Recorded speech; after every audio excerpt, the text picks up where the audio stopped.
दर्शकवृन्द नमस्कार, म मनोज जोशी। हामी इलेक्सन वाचमा छौँ। आज 12-2 चितवन 2 र तनहुँ 1 मा उपनिर्वाचन हुँदैछ। 12-2 चितवन 2 र तनहुँ 1 मा प्रतिनिधि सभा सदस्यको लागि उपनिर्वाचन सुरु भएको छ। बिहान 7 बजेदेखि आज साँझ 5 बजेसम्म मतदानको लागि मतदाताहरू आउने क्रम जारी रहनेछ। मतदानको समय अहिले बिहान 7 बजेदेखि 5 बजेसम्म तोकिएको आयोगले जनाएको छ। आफ्नो तोकिएको मतदान केन्द्रमा उपस्थित भई निर्धक्क भएर आफूले छानेको उम्मेदवारको चिन्हमा मतदान गर्न निर्वाचन आयोगले आग्रह पनि गरेको छ।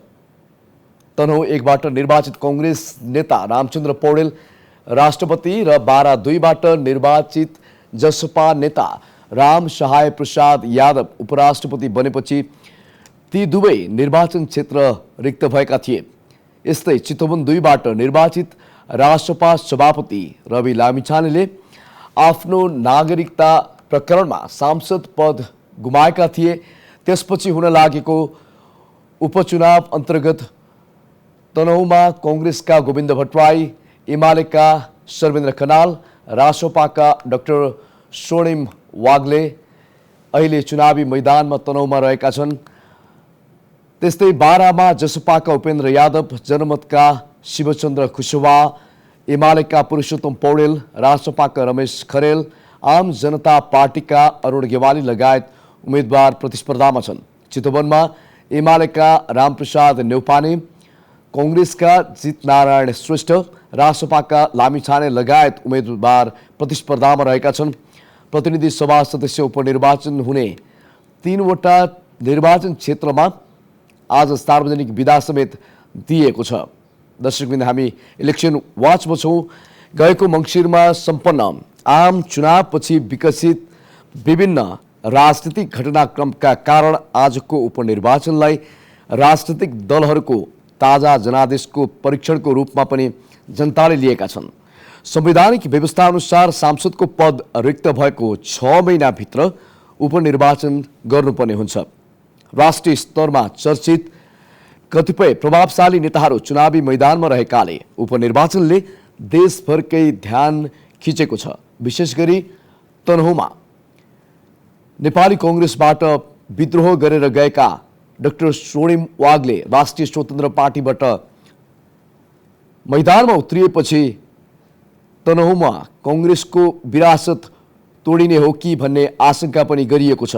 कांग्रेसका गोविन्द भट्टराई, एमालेका सर्वेन्द्र खनाल अहिले चुनावी मैदानमा हुनुहुन्छ भने राष्ट्रिय स्वतन्त्र पार्टीका डाक्टर स्वर्णिम वाग्ले चुनौतीको रूपमा तनहुँमा खडा हुनुभएको छ। त्यस्तै यो चुनावले रवि लामिछाने, उपेन्द्र यादव, त्यस्तै कांग्रेस छाडेका डाक्टर स्वर्णिम वाग्ले, पूर्व आइजिपी सर्वेन्द्र खनाल र पूर्व डिआइजी रमेश खरेलको मात्र होइन, नेपाली कांग्रेस र नेकपा एमाले जस्ता ठूला पार्टीको पनि सामर्थ्यको परीक्षा सुरु भइसकेको छ।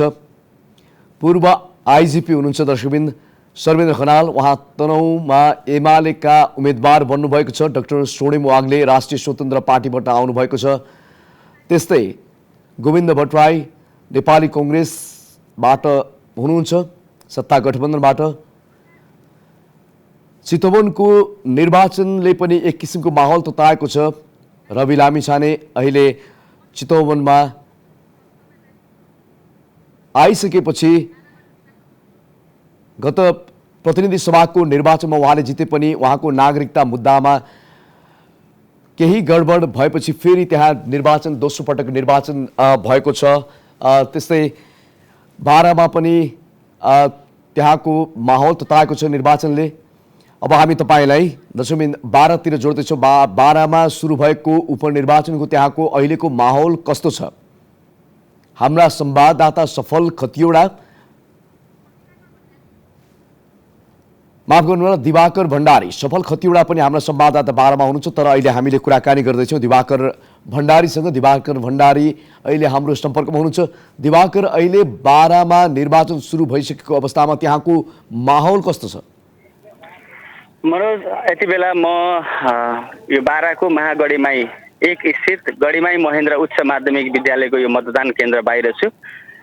भर्खरै यहाँ आइपुगेको छु यस मतदान केन्द्रमा र यति बेला मतदाताहरूको उपस्थिति एकदमै कम देखिन्छ। भर्खरै मतदान सुरु भएर पनि हुनसक्छ। मैले दुईटा मतदान केन्द्रमा अहिलेसम्म हेरिसकेँ। दुईटै मतदान केन्द्रमा मतदाताको उपस्थिति न्यून छ, त्यति उत्साह देखिएको छैन। यद्यपि सबै मतदान केन्द्र बाराको सबै मतदान केन्द्रमा यति बेला मतदान सुरु भइसकेको अवस्था छ। यहाँले भन्दै गर्दा उत्साह कम छ भन्नुभयो, मतदाताको आउने समय बाँकी नै छ जे पनि, तर समग्रमा आजको मात्रै दिन नहेरिकन हिजो अस्तिको जुन यहाँले बुझ्दाखेरि बारामा त्यहाँको मतदाताहरूको मनोविज्ञान बुझ्दाखेरि के पाउनु भएको छ? साँच्चीकै मतदाता अहिले घटके हुन् अथवा मतदाताहरू आउने क्रम पनि जारी छ? पक्कै पनि मङ्सिरमा सम्पन्न निर्वाचनमा यस क्षेत्रमा 61% मत खसेको थियो। त्यसै अनुसार यो पटक पनि उस्तै हाराहारीमा मत खस्ने अनुमान त गरिएको छ। तर पनि यो मतदान सुरु हुँदै गर्दाखेरिको यो केही घण्टाको अवस्था हेर्दाखेरि उत्साह र उपस्थिति केही कम देखिएको छ। समय धेरै बाँकी छ। मतदाताहरू यो अब ग्रामीण भएको कारण सबै काम सकाएर मतदाताहरू मतदान गर्न आउने त्यस्तो पनि अवस्था छ। यसभन्दा अगाडि मतदान नजिकै गर्दाको दौरानमा मतदाताहरूमा पनि त्यति धेरै उत्साह मैले पाएको छैन। किनभने मतदाताहरू यो राजनीतिक यो पछिल्लो राजनीतिक अवस्थाबाट एकदमै राजनीतिक अवस्थाबाट सन्तुष्ट नभएको अवस्था, उम्मेदवारहरू घर दैलोमा आउने, चुनावको बेलामा आउने, भोट लिने र विकासको केही नदिने उहाँहरूको जुन किसिमको प्रतिक्रियाहरू पाउँदै गर्दाखेरि मतदातामा त्यति उत्साह नदेखिएको छ। समय बाँकी नै छ। 5 बजेसम्म मतदानका लागि समय तोकिएको छ। मनोज दिवाकर, यहाँले मतदाताहरूमा उत्साह भनिएको वा भन्नुभयो, जस्तो मतदाताहरू चुनावी कुनै पनि नेताको चुनावी रणनीति र उनीहरूको एउटा भविष्य निर्धारण गर्नको लागि मतदाताहरूको ठुलो भूमिका रहन्छ। यो उपनिर्वाचन हुँदै गर्दाखेरि मतदाताहरू कम आउनुको कारण चाहिँ के हो? के भन्छन् उनीहरूले? उनीहरूसँग तपाईँले बुझ्दाखेरि उहाँहरूको गुनासो चाहिँ के छ? पक्कै पनि अब मैले अघि पनि भने यो भर्खरै मतदान सुरु भएको कारणले गर्दा पनि हुनसक्छ। ग्रामीण भेग छ, सबै आफ्नो काम सकाएर मतदान गर्न आउने त्यो अवस्था पनि हुनसक्छ। तर पनि अघिल्लो पटक मङ्सिर 4 गतेको निर्वाचनलाई हेर्दाखेरि बिहानै 7 बजेदेखि मतदाताहरू जुन किसिमले मतदान स्थलमा उपस्थिति हुनुभएको थियो त्यो अवस्था यसपटक देख्न पाइएको छैन। यसका अब अन्य कारण मतदाता आफैमा पनि सन्तुष्ट देखिएका छैनन्। निर्वाचनको समयमा उम्मेदवारहरू, मैले अघि पनि भने, निर्वाचनको समयमा मात्रै उम्मेदवारहरू घर दैलोमा आउने, मतदाता बीच आफ्ना चुनावी एजेन्डा प्रस्तुत गर्ने, तर निर्वाचन सम्पन्न भइसकेपछि मतदाता माझ नफर्कनु, विकास लिएर नफर्कनु, त्यसको पनि एउटा कारण हुन सक्छ भन्ने लागेको छ। अहिले त्यहाँ निर्वाचन क्षेत्रमा त्यहाँको तयारी कस्तो छ? सुरक्षा व्यवस्थापन कसरी मिलाइएको छ? बारा एक त चुनौतीको क्षेत्र पनि रहेको छ। त्यहाँ सबैभन्दा यो निर्वाचनमा उठ्ने कुरा भनेको, प्रश्न उठ्ने कुरा भनेको सुरक्षामा हो। यो गम्भीर विषय भएको हुनाले त्यहाँको व्यवस्थापन कसरी गरिएको छ? केही सुरक्षा निकायसँग यहाँले बुझ्नुभएको छ? पक्कै पनि देशको 3 स्थानमा जुन अहिले उपनिर्वाचन भइरहेको छ त्यसमध्येमा सबैभन्दा बढी राजनीतिक नेतृत्वको केन्द्रबिन्दु यति बेला बारा 2 बनेको छ। किनभने यति बेला जसपाका अध्यक्ष उपेन्द्र यादव यही निर्वाचन क्षेत्रबाट उम्मेदवार हुनुहुन्छ। त्यसै गरी सीके राउत नेतृत्वको जनमत पार्टी, सीके राउत आफै यस निर्वाचनमा यहाँ खटिनु भएको छ। नेकपा एमालेबाट पुरुषोत्तम पौडेल, प्रभु शाह नेतृत्वको आम जनता पार्टीबाट अरुण गेवाली र राष्ट्रिय स्वतन्त्र पार्टीबाट रमेश खरेल, 5 जना बीच यस बारामा प्रतिस्पर्धा भइरहेको छ। त्यसैले पनि राजनीतिक नेतृत्वको यति बेला ध्यान बारा 2 मा छ। त्यसैले पनि यो खुल्ला सिमाना भएको कारणले गर्दाखेरि, बोर्डर नजिक भएको कारणले गर्दाखेरि यहाँको सुरक्षा चुनौतीलाई बारा प्रशासनले अत्यधिक ध्यान दिएको हामीले बुझेका छौँ। मैले भर्खरै पनि बाराका प्रहरी उपरीक्षक होविन्द्र बोगटीसँग जानकारी लिएको थिएँ। यहाँको सुरक्षा व्यवस्था चुस्त पारिएको छ। करिब 2500 को हाराहारीमा सुरक्षाकर्मी परिचालन गरिएको छ। बारामा 82 मतदान स्थल छ र यहाँ 82 मतदान स्थलमा 137 मतदान केन्द्र छ र बारामा 1,05,248 मतदाता छन् र यो बारालाई यति बेला मुख्य राजमार्ग बाहेक भित्री सडकहरूमा सवारी आवागमन ठप्प पारिएको छ। 4 नम्बर क्षेत्रबाट 3 नम्बर क्षेत्र हुँदै आउँदाखेरि 2 नम्बर क्षेत्र आइपुग्दाखेरि राजमार्गमा प्रहरी सक्रियताका साथ खटिएको र सवारी आवागमनमा कडाई गरेको अवस्था मैले पाएको छु। तराई क्षेत्रमा निर्वाचन आचार संहिताका कुरा र मतदाता शिक्षाका कुरा पनि उठ्ने गरेका छन्। अहिलेको परिप्रेक्ष्यमा आचार संहिता कसरी लागू गरिएको छ, कतिको लागू भएको छ र मतदाता शिक्षाको प्रभावकारिता के छ? एकदम यो आचार संहिताको विषय हरेक निर्वाचनमा उठ्ने गरेको नै छ। यसपटक पनि नउठेको होइन। राजनीतिक दलका उम्मेदवारहरूले आचार संहितालाई पूर्ण रूपमा पालना गरेको पनि देखिएन। जुन निर्वाचन आयोगले तोकेको आचार संहिता छ, निर्धारण गरेको आचार संहिता छ, त्यसमा रहेर त्यस मापदण्डभित्र रहेर उम्मेदवारहरूले आफ्नो प्रचार प्रसारलाई जुन किसिमले अगाडि बढाउनु पर्ने थियो त्यसमा कमी कमजोरी उम्मेदवारहरूबाट देखिएको छ। पर्चा पम्पलेटकै लगायत रात्रि रूपमा अब विभिन्न किसिममा पैसा बाँड्ने किसिमका गतिविधिहरू पनि रात्रि रूपमा परिचालन हुने, मौन अवधिमा पनि रात्रिको समयमा परिचालन हुने जुन किसिमको कुराहरू पनि बाहिर आइरहेको अवस्थामा आचार संहितामा उम्मेदवारहरूले त्यति ध्यान नदिएको हो कि भन्ने जुन किसिमको कुराहरू आइरहेको छ। र मतदाता शिक्षाको विषयमा यो पटक अघिल्लो निर्वाचनमा जस्तो मतदाता शिक्षा कार्यक्रम नै सञ्चालन गरिएन, जसले गर्दाखेरि मतदाताहरूमा यो मङ्सिर 4 मा भएको निर्वाचनपछि अहिलेको निर्वाचनलाई केन्द्रित गरेर मतदाता शिक्षा कार्यक्रम सञ्चालन गरिएको पाइएको छैन। त्यहाँका जुन उम्मेदवारहरूको भनाइ के छ, उहाँहरू चुनाव जित्नेमा यो प्रतिस्पर्धा देखिएको छ। एकातिर जनमत छ, अर्कोतिर जसपा छ, अर्कोतिर नेकपा एमाले आएको छ, जस्तो कङ्ग्रेस पनि आइसकेको अवस्थामा यो प्रतिस्पर्धालाई त्यहाँका स्थानीयहरूले, त्यहाँका बुद्धिजीवीहरूले, त्यहाँका राजनीतिकहरूले कसरी हेरेका छन्? निकै चुनौतीपूर्ण देखिएको छ होइन त यो चुनावमा? एकदम पक्कै पनि प्रतिस्पर्धा एकदमै देखिएको छ। यति बेला मङ्सिर 4 मा सम्पन्न निर्वाचनमा यस क्षेत्रबाट राम सहाय यादव निर्वाचित हुनुभयो। उहाँ उपराष्ट्रपतिमा निर्वाचित भइसकेपछि रिक्त रहेको यस ठाउँमा उपनिर्वाचन हुँदैछ। पक्कै पनि यस क्षेत्रमा जसपाका अध्यक्ष उपेन्द्र यादव आफै निर्वाचन लड्न आउनु र 72 मा उपेन्द्र यादवलाई पराजित गरेका सीके राउत ले नयाँ उम्मेदवार नेकपा माओवादी केन्द्रका शिवचन्द्र कुशवाहालाई आफ्नो पार्टीमा भित्र्याएर उम्मेदवार खडा गर्नु र यो मधेसवादी दल बिचको जुन किसिमको दुईटा पार्टी बिचको प्रतिस्पर्धा छ त्यसले एक किसिमको माहौल बनाएको छ।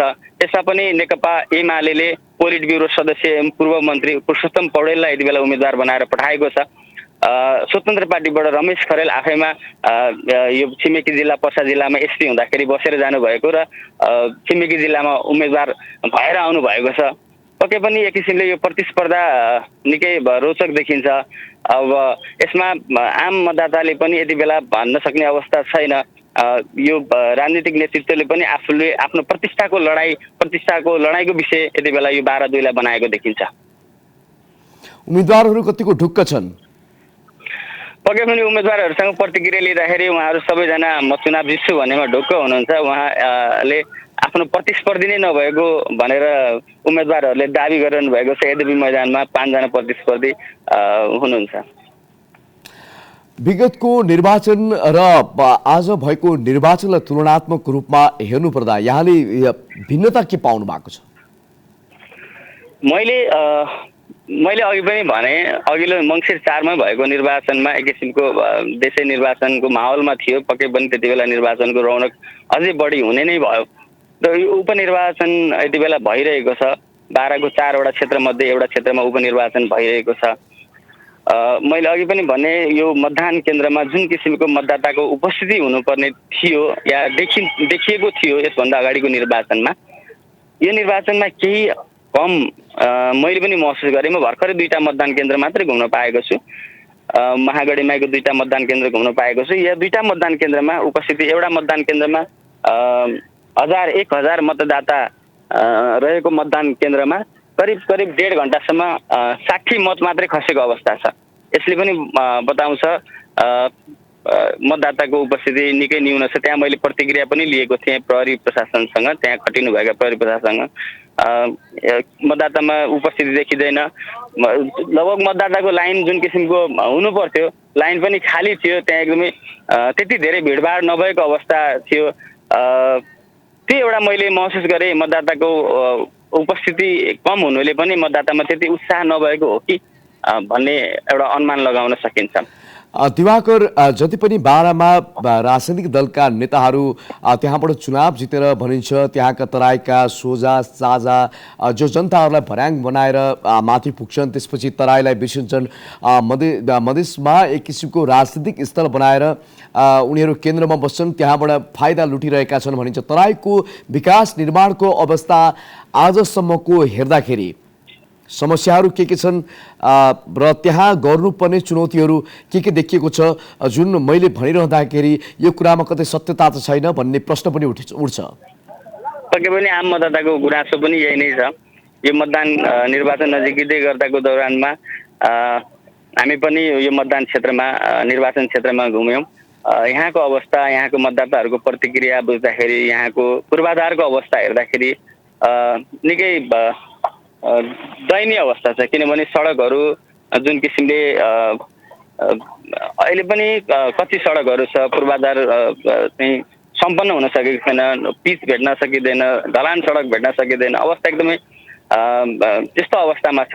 त्यसबाहेक शिक्षा, स्वास्थ्य, कृषि, सिँचाइको अवस्था समस्याहरू किसानहरूले नै भन्ने गरेका छन्। सिँचाइको अभाव छ।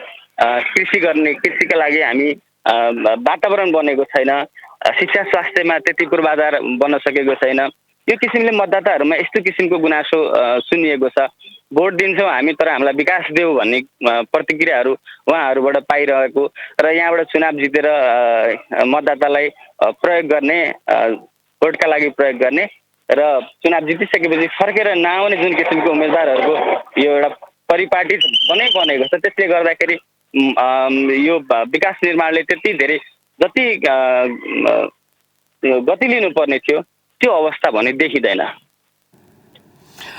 हस् दिवाकर, उहाँ हुनुहुन्थ्यो हाम्रा संवाददाता दिवाकर भण्डारी बाराबाट। बारामा अहिले बिहान 7 बजेबाट उपनिर्वाचन सुरु भएको छ। मतदान स्थलमा मतदाताहरू आउने क्रम जारी छ। हाम्रा संवाददाताको भनाइअनुसार विगतका निर्वाचनमा, विगतका चुनाव जति पनि भए, उक्त बेलाको चुनावभन्दा अहिलेको समयमा मतदाताहरूको सङ्ख्या घटेको हो कि भन्ने आशंका पनि गर्न सकिन्छ र त्यति मतदाताहरूमा उत्साह छैन।